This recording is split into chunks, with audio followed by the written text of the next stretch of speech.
आइए question number 69 देखते हैं। एक चित्र दिया हुआ है और इसमें ये 1 2 3 4 5 से लेकर के 10 तक कोणों की नंबरिंग है। तो कह रहा है कि 1 से लेकर 10 तक की समेसन ऑफ कोण आई यहाँ एंगल को रिप्रेजेंट कर रहा है, यानी 1 से लेकर 10 तक के कोणों का योगफल बताना है इस आकृति में। क्लियर? तो आइए देखते हैं कि इसका योगफल कितना होगा। तो अगर मैं यहाँ से एक सीधी रेखा खींच दूँ ऐसे, तो बेटा ये दोनों रेखाएं आपस में समांतर हो गई। हमने ये दोनों रेखाएं समांतर, तो इसके समांतर रेखा खींच दी। तो अगर ये कोण 6 है तो ये वाला भी कोण 6 होगा, और अगर ये वाला कोण 5 है तो ये वाला भी कोण 5 हो जाएगा। इसी प्रकार से अगर ये कोण 1 है तो ये वाला कोण 1 होगा, और अगर ये वाला कोण 2 है तो ये वाला कोण 2 होगा। और आप देख रहे होंगे कि यहाँ पर एक संपूर्ण कोण बन गया, यानी कोण 1 प्लस कोण 2 प्लस कोण 3 प्लस कोण 4 प्लस कोण 5 प्लस कोण 6, इसका जोड़ आ गया 360 डिग्री, एक संपूर्ण कोण बन गया। इसी प्रकार से अगर मैं यहाँ देख लूँ, ये 7 है, ये 8 है, तो ये भी कितना हो जाएगा 8, और ये 7 है तो ये वाला कितना हो जाएगा 7। तो यहाँ पर भी आप देख सकते हैं कि एक संपूर्ण कोण बन गया, यानी कोण 8, कोण 7, कोण 9 और कोण 10, इसका जोड़ भी कितना है 360। और अगर इन दोनों को जोड़ दिया जाए तो इसका जोड़ हो गया 720। इसका मतलब 1 से लेकर 10 तक के कोणों का योगफल जो होगा बेटा वो हो जाएगा 720 डिग्री, 720 डिग्री। क्लियर? आइए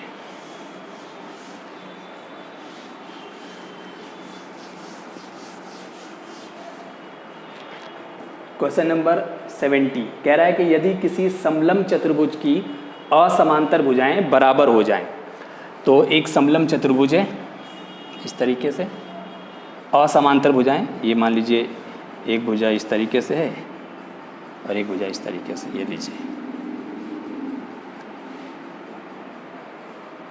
ए बी सी और डी, ये एक समलंब चतुर्भुज है।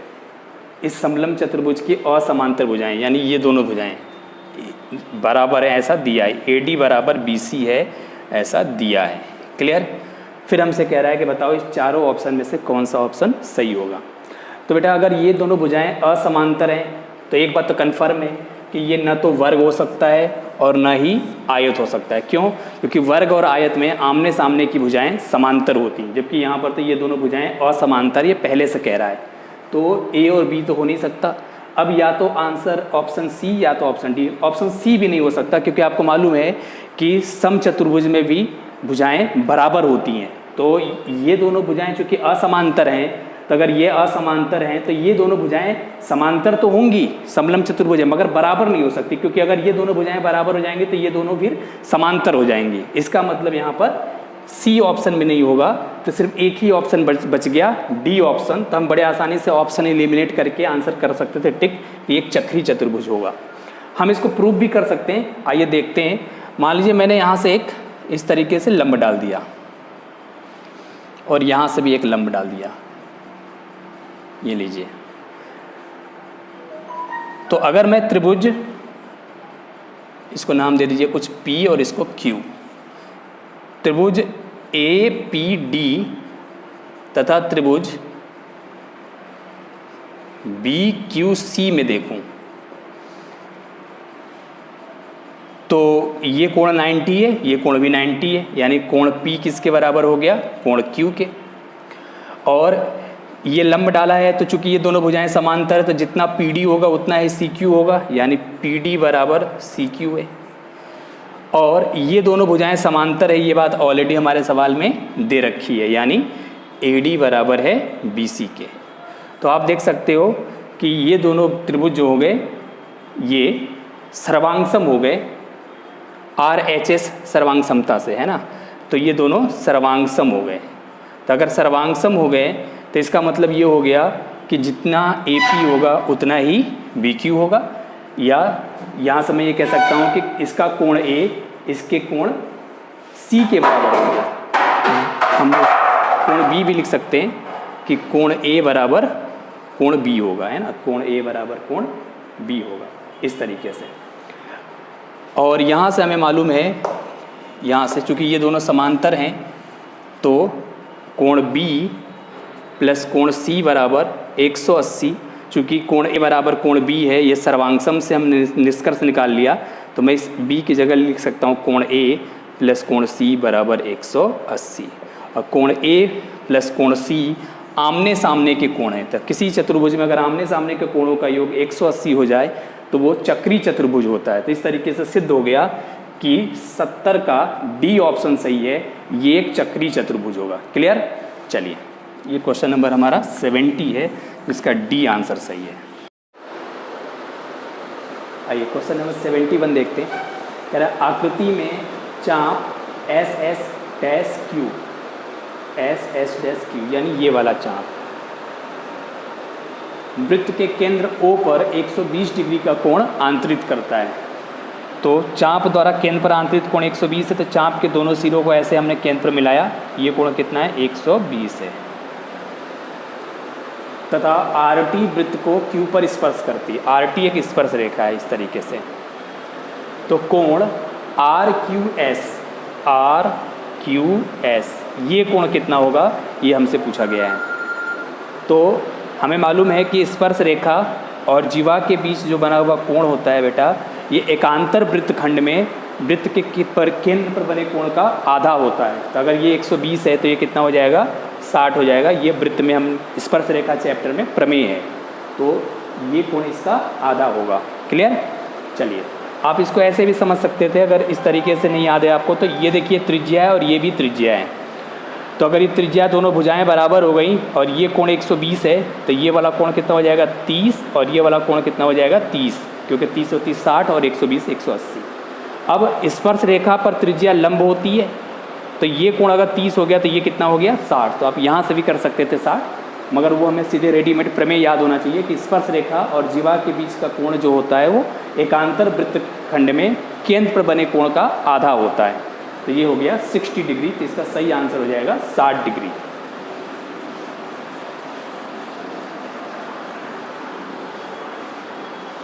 चलिए क्वेश्चन नंबर 72 कह रहा है आकृति में ABCD एक चक्रीय चतुर्भुज है। जैसा कि आपके सामने एक आकृति दे रखी है, चक्रीय चतुर्भुज है, जिसमें AC तथा BD उसके विकर्ण हैं। तो AC और BD इसके विकर्ण हैं। कह रहा है कोण DBC यानी ये वाला कोण, ये कोण कितना दे रखा है? 55 डिग्री। और BAC ये वाला कोण कितना दे रखा है? 45 डिग्री। तो आपसे कोण BCD पूछा गया बेटा। तो आप अगर मैं इस जीवा को ले लूँ तो हमें मालूम है, हमने वृत्त चैप्टर में ये प्रमेय पढ़ा है कि एक ही वृत्तखंड पर परिधि पर बने हुए कोण आपस में बराबर होते हैं। तो अगर ये थीटा होगा तो ये भी थीटा होगा। तो यहाँ से आप देख सकते हो, अगर मैं इस जीवा को ले लूँ तो एक ही वृत्तखंड में परिधि पर बने कोण बराबर होंगे। तो अगर ये 55 है तो ये भी कितना होगा? 55 होगा। इसी प्रकार से अगर मैं इधर से देख लूँ, इसको ले लूँ, इस वाली जीवा को ले लूँ, तो जितना कोण ये होगा उतना ही कोण ये होगा, क्योंकि ये भी एक ही वृत्तखंड के कोण हो जाएंगे। तो अगर ये 45 होगा बेटा तो ये भी कितना हो जाएगा? 45। क्लियर? तो अब आप मुझे बताओ, ये 45 और ये 55, तो 45 प्लस 55 कितना हो गया? 100 डिग्री। तो चक्री चतुर्भुज में आमने सामने के कोणों का योग 180 होता है। तो अगर ये 100 डिग्री हो गया तो ये कितना हो जाएगा फिर? 80 डिग्री। तो हमसे ये पूछा गया था कि कोण BCD का मान बताओ, तो सही आंसर है 80 डिग्री। तो क्वेश्चन नंबर 72 का डी ऑप्शन सही है, 80 डिग्री। क्वेश्चन नंबर 73 देखते हैं। कह रहा बिंदुओं -6, 10 तथा 3, -8 को मिलाने वाली रेखीय खंड को -4, 6 किस अनुपात में विभाजित करता है। तो ऐसे सवाल जब भी आए, तो सपोज ये हो गया हमारा -6, 10, ये बिंदु हो गया बेटा 3, -8, और इसके बीच में कि हमने बिंदु मान लिया -4, 6। अब कह रहा है कि किस अनुपात में विभाजित करता है। तो जब भी ऐसे सवाल आएँ तो आप यहाँ पर मान लो कि सपोज 1:λ में विभाजित करता है। आप m अनुपात n भी मान सकते हो, मगर m अनुपात n मानने से नुकसान ये है कि हमें 2 समीकरण सॉल्व करने पड़ेंगे, तब जाके m और n की वैल्यू आएगी। और 1 और लेमडा के मानने से फ़ायदा ये है कि एक ही समीकरण में हमारा आंसर आ जाएगा।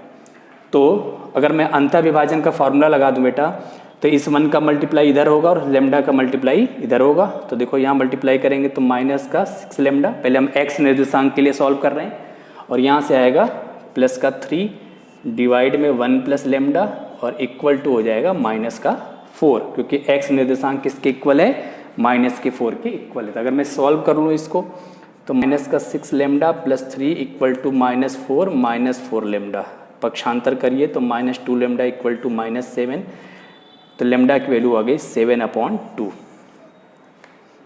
क्लियर, 7/2। तो अगर मैं अनुपात हमारा क्या था, 1 अनुपात लेमडा, यानी 1/7/2। तो अगर मैं अनुपात को सुंदर बनाने के लिए 2 से मल्टीप्लाई कर दूं तो 2/7, तो इसका सही आंसर हो जाएगा 2/7, यानी ऑप्शन ए। तो क्वेश्चन नंबर 73 का ए ऑप्शन सही है। ये बिंदु इनको मिलाने वाली रेखाखंड को 2/7 में विभाजित करता है। चलिए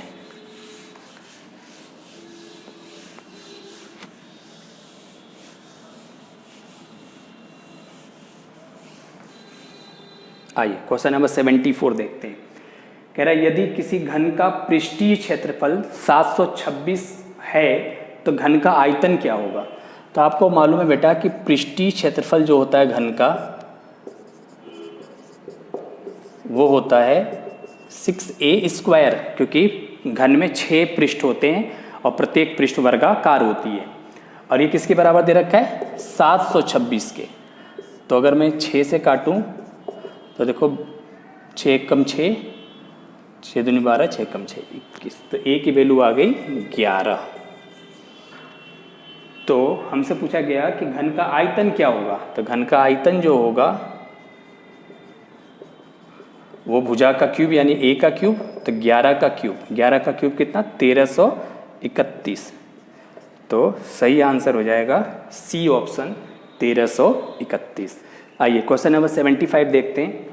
75 क्वेश्चन में एक शंकु का छिन्नक दिया हुआ है जिसके इस पृष्ठ की त्रिज्या 30 सेंटीमीटर है और नीचे वाले पृष्ठ की त्रिज्या 10 सेंटीमीटर है। अब पहला कथन दिया हुआ है ए कि बाल्टी का आयतन 50,000 सेंटीमीटर क्यूब है, और कारण दिया हुआ है कि बाल्टी का आयतन 2 शंकुओं जो पृष्ठ को, वक्र पृष्ठ को अग्र दिशा में बढ़ाने पर प्राप्त है वे के आयतन के अंतर से प्राप्त किया जा सकता है। ये मैं भी आपको फिगर बना के दिखाऊंगा। तो कह रहा है निम्नलिखित में से कौन सा विकल्प सही है। तो ये देखिए, ये मेरे पास एक शंकु है, इस शंकु को मैंने यहां से इस तरीके से काट दिया, इतने भाग को हमने कट कर दिया। तो कट कर दिया तो देखो बेटा ये कुछ इस तरह का नजर आएगा,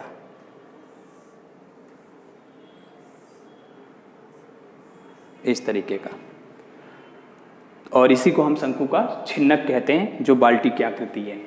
तो आपको ये बात साफ साफ दिख रहा है कि भाई यहाँ पर 2 शंकु हैं, एक ये छोटा शंकु और एक ये बड़ा शंकु।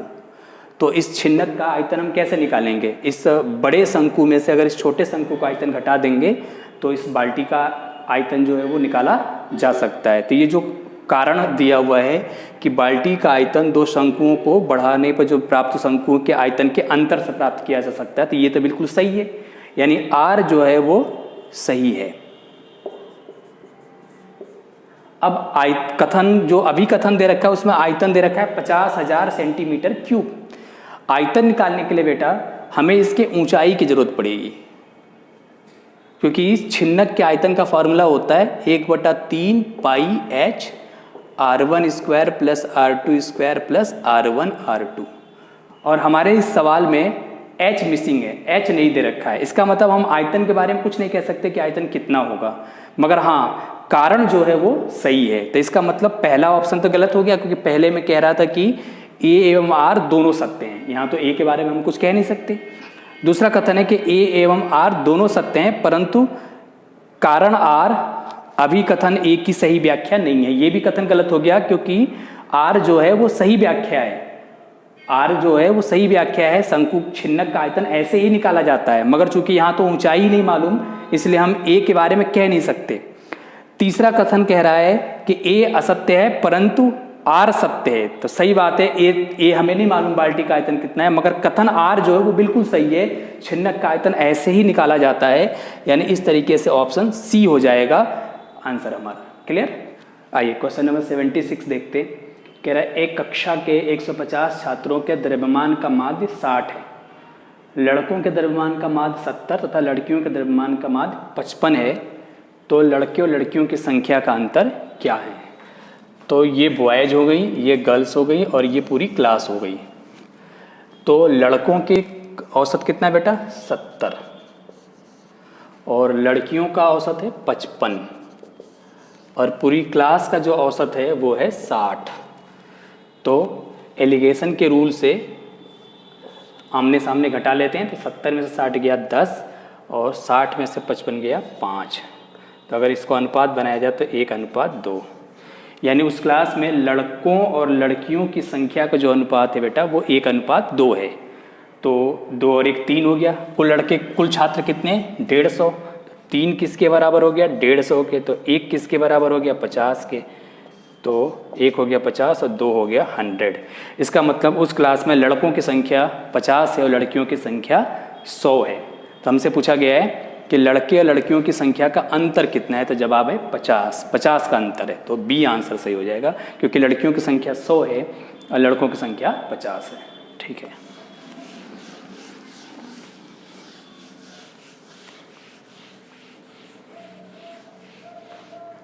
क्वेश्चन नंबर 77 कह रहा है यदि किन्हीं घटनाओं के घटित होने की प्रायिकताएं P1 P2 ... Pn है, n घटनाएं हैं और इनके घटित होने की प्रायिकताएं बेटा P1 P2 ... Pn है, तो कम से कम एक घटना के घटित होने की प्रायिकता क्या होगी? तो कम से कम एक घटना के जो घटित होने की प्रायिकता है वो होगी बेटा, हम एक में से किसी भी घटना के न घटित होने की प्रायिकता घटा देंगे।